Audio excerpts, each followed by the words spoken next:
Anda kembali di iNews Petang. Rita Krisdianti, TKI asal Ponorogo terancam hukuman gantung di Malaysia. Pengadilan Malaysia kemarin memvonis mati Rita Krisdianti karena diduga menyelundupkan sabu ke Penang, Malaysia.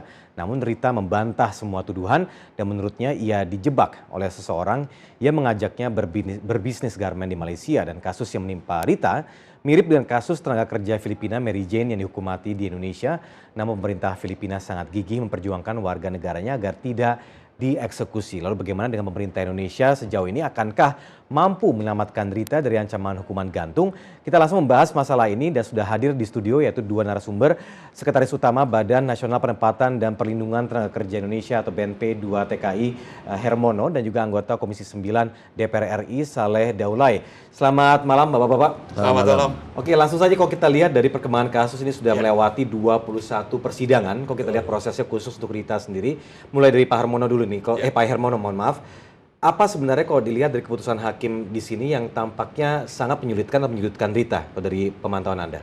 Jadi Rita itu kan mengakui bahwa dia tidak memahami apa yang dibawanya. Jadi yang barang yang dibawa itu dia tidak tahu. Oleh sebab itu lawyer kita membangun pembelaan bahwa dia adalah innocent carrier. Jadi itulah yang dibangun oleh lawyer kita dalam melakukan pembelaan dari 21 sidang.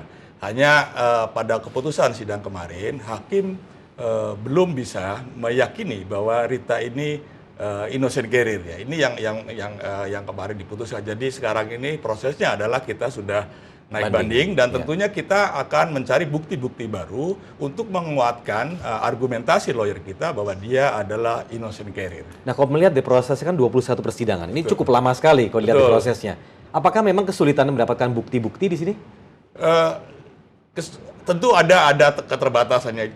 Kita mendapatkan beberapa informasi, tetapi tidak semua informasi itu bisa mendukung pembelaan kita. Jadi kebetulan saya ini pernah bertugas di Kuala Lumpur, jadi tahu kasus ini dan pernah juga bertemu dengan Rita di penjara. Jadi kita pun sudah menginterview dan lawyer kita pun secara rutin minta keterangan-keterangan tambahan, tetapi belum semua keterangan Rita itu bisa menguatkan argumentasi bahwa dia adalah innocent carrier. Oke, belum ada statement yang bisa menguatkan argumentasi ini. Namun dari pada kalau saya lihat dari artikel terakhir saya baca, Anda sendiri bilang bahwa ini pemerintah perlu turun tangan atau memantau dengan seksama, khususnya untuk kasus seperti ini, karena Anda sendiri menganggap bahwa Rita ini adalah korban kejahatan narkotika sebenarnya. Nah, ini bagaimana bisa Anda jelaskan? Ya, tentu saja begini. Pemerintah kita itu kan atau negara dalam hal ini kan memiliki tanggung jawab untuk melindungi segenap tumpah darah Indonesia. Terutama mereka-mereka yang memang dengan terpaksa harus bekerja di luar negeri karena memang kebutuhan keluarga yang mendesak di tanah air dan kemungkinan dia tidak punya pekerjaan di dalam negeri lalu diberangkatkan ke luar negeri. Nah, kalau kita melihat apa yang dialami oleh Rita ini kan betul-betul jadi korban ya. Pertama, kalau menurut ceritanya kan sebetulnya setelah dibawa ke luar negeri, ternyata beberapa bulan tidak punya pekerjaan. Lalu ditempatkan di suatu tempat, lalu ada orang yang membawa. Nah, yang membawa ini kemudian diperkenalkan dengan orang lain, lalu dari situlah mulai kasus ini. Nah, pertanyaan saya sejauh mana sebetulnya pemerintah sudah melakukan perlindungan? Kalau hanya sekedar memberikan bantuan hukum, memberikan lawyer dan lain sebagainya, itu sebetulnya adalah prosedur standar. Yang menurut saya tidak ada extraordinary Dan sebenarnya sudah berjalan dengan baik kan? Kalau itu sebetulnya sudah kita apresiasi, itu memang tugas pemerintah dan standar sekali. Dan itu tidak ada sesuatu yang baru. Nah, yang mesti dilakukan oleh pemerintah menurut saya adalah mulailah mengecek dulu nih Rita ini proses pemberangkatan sejak dari tanah air. Dan ingat dari PJTKI-nya begitu. Ya, sejak di tanah air apapun relevansi yang bisa kita korek dan kita periksa itu harus segera dilakukan. Mengapa ini menjadi penting?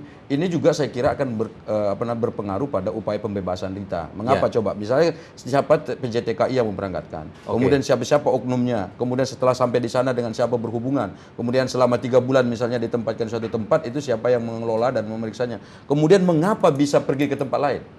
Alasan apa begitu? Kemudian lihat track recordnya Rita. Apakah Rita ini memang pernah berhubungan atau memakai narkoba, pernah berhubungan dengan orang-orang pengedar narkoba dan lain sebagainya. Ini nanti rentetan itu bisa. Ini kan tadi argumennya hanya sekedar innocent carrying.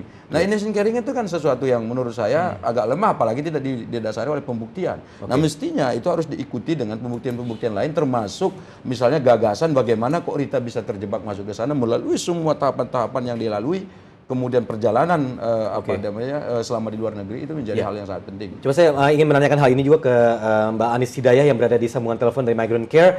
Mbak Anis, selamat sore. Selamat sore. Oke, Mbak Anis, langsung saja pantauan atau pengamatan Anda mengenai kasus Rita sendiri seperti apa?